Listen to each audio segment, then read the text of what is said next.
Hello and welcome. This is TVC News at 10. We'll begin with the tragic incident that occurred in Imo State. Now, the National Emergency Management Agency, NEMA, has confirmed that the death toll from the illegal refinery explosion has risen to 110. The agency's head of operations in the state, Ifeanyi Naji, revealed that authorities were planning a mass burial of the victims. He added that using excavator is being considered in parking the bodies to the funeral site, while the state government is expected to take responsibility for the burial. The NEMA official explains that emergency responders recovered more bodies near the scene of the explosion on Sunday, while others were confirmed dead at various hospitals where they were receiving treatment. Mr. Naji also appealed to youth in the state to get involved in productive activities and shun illegal activities capable of causing disasters such as this. In the meantime, people of Abazi community are yet to recover from Friday's explosion. They blame the incident on government inability to create jobs for the youth. I don't think that any youth of our own age who is looking for a better life will resort to just choose to be engaged in this kind of activities. But unemployment rate is too high in this local government. We are just neglected and abandoned. The companies around here are not taking their responsibilities in terms of what is the benefit accrued to the host communities. I mean, I'm not saying our leaders are happy with what the youth are doing, talking about the illegal bunkering and all that. I can't be happy engaging myself in such a... But when you look at things, I feel they are frustrated. As part of a federal government agency, it's on ground to see things as it has happened and probably come up with a recommendation that will assist both the federal and the state government, not just bringing relief materials to cushion the effect of what has happened, but a lasting solution on these illegal businesses. Because if the youth have an enabling environment for them to strive and do a meaningful business, they wouldn't have been engaged in this ugly incident. Still on the Imo illegal refinery explosion, the national leader of the All Progressives Congress and presidential aspirant, Asiwaju Bola Ahmed Tinubu, has commiserated with Governor Hope Uzodinma and the people of the state over the loss of lives caused by the explosion at an illegal crude oil refining station in Ohaji Egbema local government area. Asiwaju Tinubu, in a letter to Governor Uzodinma, said the devastating incident underscores the need for all concerned Nigerians to do all that is necessary to discourage the nature of improper activities that led to the tragedy. He joins the call for the arrest and prosecution of the owner of the illegal refinery and his accomplices, saying they had to bear the brunt for the crime and its devastating consequences. While condoling the families of the deceased, the presidential hopeful offered his full support in efforts to find lasting solution to the underlying causes that led people to put their lives and the lives of others at such immense risk. Let's talk health. The World Health Organization says no fewer than 602,000 people died of malaria across Africa last year. The organization's regional director for Africa, Mashidiso Moeti, said this in a message to commemorate this year's World Malaria Day tagged "Harness Innovation to Reduce the Malaria Disease Burden and Save Lives." The commemoration of World Malaria Day is marked annually on the 25th of April to focus global attention on the disease and its devastating impact on families, communities, and societal development, especially in sub-Saharan Africa. Mrs. Moeti, in her remarks, believes this year's theme aligns with our call to urgently scale up innovation and the deployment of new tools in the fight against malaria, while advocating for equitable access to malaria prevention and treatment within the context of building health system resilience. Here in Lagos, medical experts are calling on government agencies to phase out fake malaria drugs and insecticides from circulation. In commemoration of the day, stakeholders raised massive awareness of the global burden of malaria and the need to mobilize support for the rollback malaria strategies. Sarah Ayeko reports. Although Lagos is an urban city, the population explosion and geographical location make it susceptible to various diseases like malaria. According to the State Ministry of Health, more than 700,000 malaria cases are reported annually, accounting for more than 70% of outpatient in public health facilities. Nigeria as a whole is referred as holo-endemic area, where we have a lot of malaria parasite, both rainy and dry season period. Time of resources, not of human being, a lot has been diverted towards ensuring this thing is being eradicated. But up till now, we are just spending a lot of money to curb it. In rural communities, residents resort to poor health-seeking habits and use of herbs and drugs to treat diseases instead of walking into a health facility for diagnosis and treatment. Such practice is what this outreach in a community in Shomolu, local government area of Lagos, seeks to change.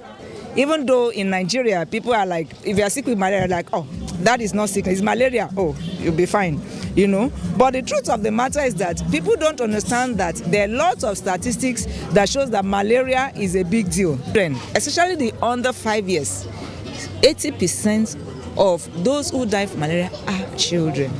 So the more reason why we need to know, because knowledge is important.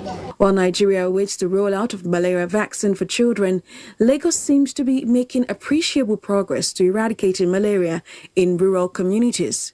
So apart from the provisions of drugs to all PHCs to ensure that as soon as malaria comes, they are treated, the government is doing everything humanly possible to ensure that sanitation is a must for every household. Apart from the controlling, there's a preventive measure too. There's a lot of area the government have to come in. The SON, Standard Organization of Nigeria, have to be on their toes and just to monitor all these drugs, because I think 60% of them are produced in Nigeria. Nigeria is also producing anti-malaria drugs. It's not that it's being imported. We have a lot of good pharmaceutical companies that are doing it. But there's a lot of people that are adulterating it because of monetary gain. Experts say malaria can be tackled if slum and urban dwellers take care of the environment and commit to eliminating malaria. Still on health matters, a training to improve access to COVID-19 vaccines and social mobilization for vaccine uptake across 5 states is taking place in Abuja.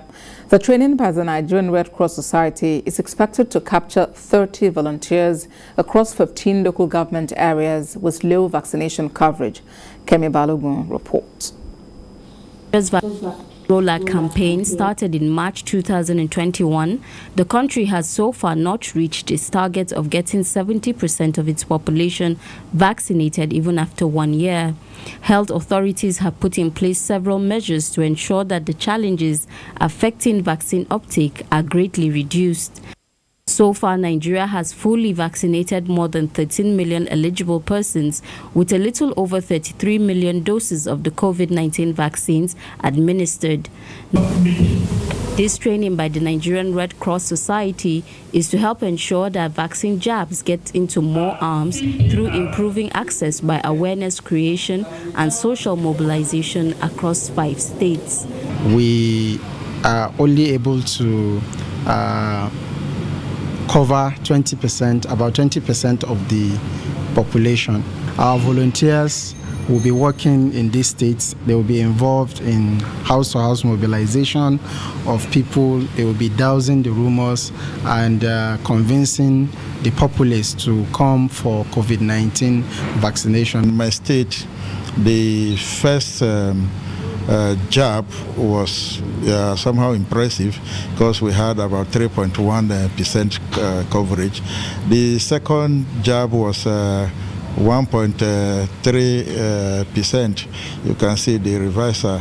So we are set to mobilize people for them to take up the vaccination in the state. Supporting with the over 200 volunteers into communities, sensitizing the people in the community on how to accept the COVID-19 vaccine because it's important. The NRCS says it is helping to work with communities to help with rumor management and grassroots education of communities on the importance of COVID-19 vaccination.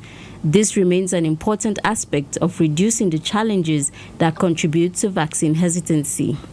Improving vaccine uptake by addressing the challenges that cause vaccine hesitancy will go a long way to get Nigeria to its target of reaching 70% of its eligible population by the second quarter of this year. Kemi Balogun, TVC News, Abuja. To other matters, the coroner presiding over the inquest into the killing of Jumoke Oyeleke had today visited the scene. Eyewitnesses accused police officers of shooting the sales attendant while chasing away Yoruba secessionists who gathered in Ojota, Lagos on the 2nd of July last year. Kemi Foladeyemo has more. The first business of the day was for the police council to present the investigative police officer to give evidence at the inquest situated at the Samuel Ilori Courthouse, Ogba. But their absence again stalled the proceedings.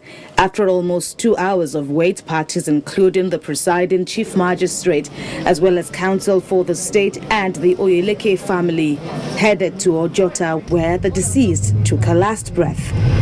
The magistrate, Mukaila Fadeyi, noted that even though all parties had agreed as to the date and time for these proceedings to hold here, the police was absent to give cover to the session and to participate in the proceedings. 3 witnesses, including the deceased's employer, were on the ground to provide more evidence on the case, establishing strategic spots in order to ascertain whether indeed the police fired the shots. They were running after them in our normal police uniform. Yes, the camouflage, the black and black, the blue and white, the agile police uniform.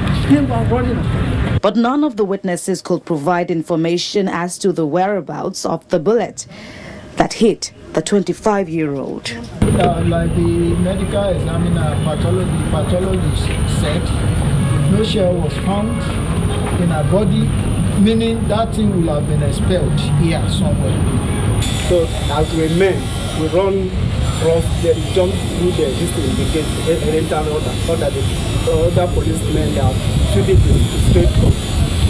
You are saying policemen were following them and shooting straight into this compound? Into the compound. So we men will jump through this gate, enter the other side of the gate. So after a while, after some minutes later, I got a call from my madam saying her daughter has shot the dog. After about 40 minutes at the scene, further hearing was fixed for May the 16th to review all evidence. Kemi Foladeyemo, TVC News, Lagos. To another matter, the 5 boys who were in the hotel room with the 10-year-old Chrisland schoolgirl in Dubai today honored police invitation. The boys, according to information, were accompanied to the State Criminal Investigation Department, Banti, by their parents. The students arrived Banti at about 9 a.m. and did not leave till late evening. The visit is coming after 16 members of staff of the school met with investigators on Thursday. Let's begin the second half with the news that the board of Twitter has agreed to a $44 billion takeover offer from the billionaire Elon Musk. Mr. Musk, who made the shock bid less than 2 weeks ago, said Twitter had tremendous potential that he would unlock. He also called for a series of changes, from relaxing its content restrictions to eradicating fake accounts. The firm initially rebuffed Mr. Musk's bid, but it will now ask shareholders to vote to approve the deal. Mr. Musk is the world's richest man, according to Forbes magazine, with an estimated net worth of $273.6 billion, mostly due to his shareholding in electric vehicle maker Tesla, which he runs.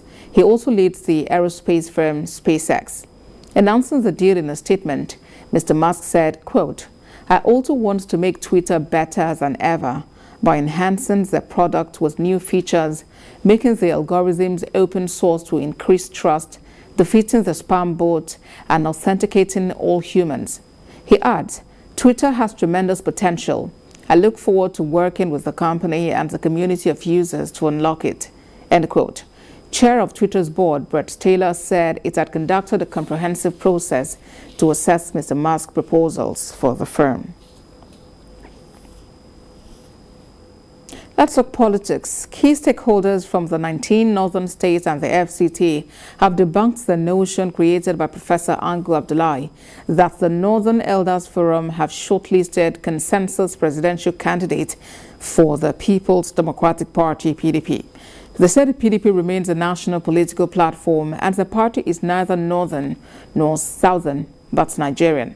The communique of the group was read out to journalists in Abuja by former governor of Jigawa State, Sule Lamido. TVC News senior correspondent Femi Akonde reports. The disagreement inside the People's Democratic Party seems to be unending.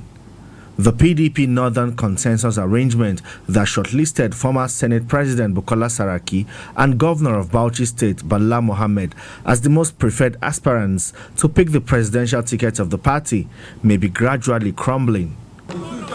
First, it was the former Vice President Atiku Abubakar that distanced himself from the Northern PDP arrangement. Next was Sokoto State Governor Aminu Tambuwal when it became clear that he had been sidelined. Now another group of prominent northern political leaders have come out to say there is nothing called Northern PDP. The People's Democratic Party, as conceived by its founding fathers, and remains the foremost national political platform, wherein the democratic aspiration of its team members can be actualized, devoid of any sectional consideration. Our party is neither northern or southern, but a Nigerian. We hereby note that the Northern Elders Forum has, through its secretary, Dr. Hakim Abba Ahmed, disassociated itself from Professor Ango's media statement. They made it very clear that it is Ango's personal opinion.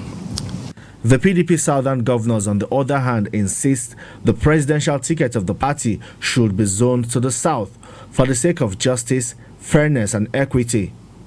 The hierarchy of the party have also been curiously silent over these raging controversies. The zoning committee set up by the party has also reportedly thrown open the presidential contest to all zones. Now the PDP's chance of winning the presidential election next year will heavily depend on how it resolves the zoning controversy and maneuver through conflicting interests in the overall interest of the party. Femi Akonde, TVC News, Abuja. 3 socio-political groups have lent their voice to the call for a Southeastern presidency come 2023. At the Greater Nigeria Conference, leaders from the Southeast region urged political parties to consider the region during party primaries for the presidential bid. Correspondent Habib Alawal reports.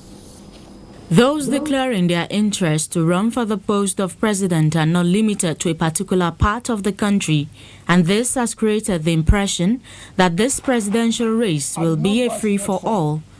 In all this, the Southeast has continued to clamor for a zoning formula that will swing the race in their favor, but power is not served. The task ahead is enormous, and the 2023 presidential election will serve as a watershed in the history of Nigeria. This gathering of eminent personalities from the southeastern part of Nigeria is concerned about the interest of the region for the #1 seat. Our foremost patriot and leader of the Afenifere, Pa Ayo Adebanjo, who has consistently pushed, and he argues that in the spirit of equity, justice, and national rebirth, the post of president in 2023 should be to the southeast. We must all woo and win each other, because every part of this country has a beautiful bride, and I can see more than 14 of them here. While making a case for the region, they highlight aspirants from the southeast who they believe have demonstrated their capacity, patriotism and passion to govern Nigeria. When it is now the turn of the south and southeast, they are now propounding a new theory because of merit, because of all that. My dear, It was the question of merit. Who will be wrong? All of them. If rejected at the critical time, at this critical time, will give us a chance to save and rethrust our country. What are those ingredients? Equity, justice, inclusion, respect for ourselves as subgroups in the polity. They resolved that the ambitions of all presidential aspirants of Southeast extraction will be supported regardless of party affiliations. Nigeria is at a crossroad. The take-home here for the Southeast, if they want to have a shot at the #1 seat, is unity. Habida Lawal, TVC News, Abuja. Was held in the nation's capital, where a 5-day workshop to guide Nigeria's effort in implementing needed changes to improve state of governance and accelerate economic development has opened. The gathering is to finalize the monitoring and evaluation framework for the nation's second African peer review mechanism. TVC News' Jokea Disa reports, after which we'll have business news. 3 years after President Muhammadu Buhari approved the conduct of Nigeria's second peer review, the nation moves closer to finalizing its report. Between 2019 and now, national surveys have been carried out. There has also been conduct of the country's self-assessment across the 6 geopolitical zones. Worthy of note that the country review is an initiative by the African Union to measure, promote governance, promote best practices, and encourage peer-to-peer learning. Ministries, departments, and agencies of government, civil society representatives, and the private sector are brought together for capacity building towards ratifying the recommendations that will produce a program of action for Nigeria.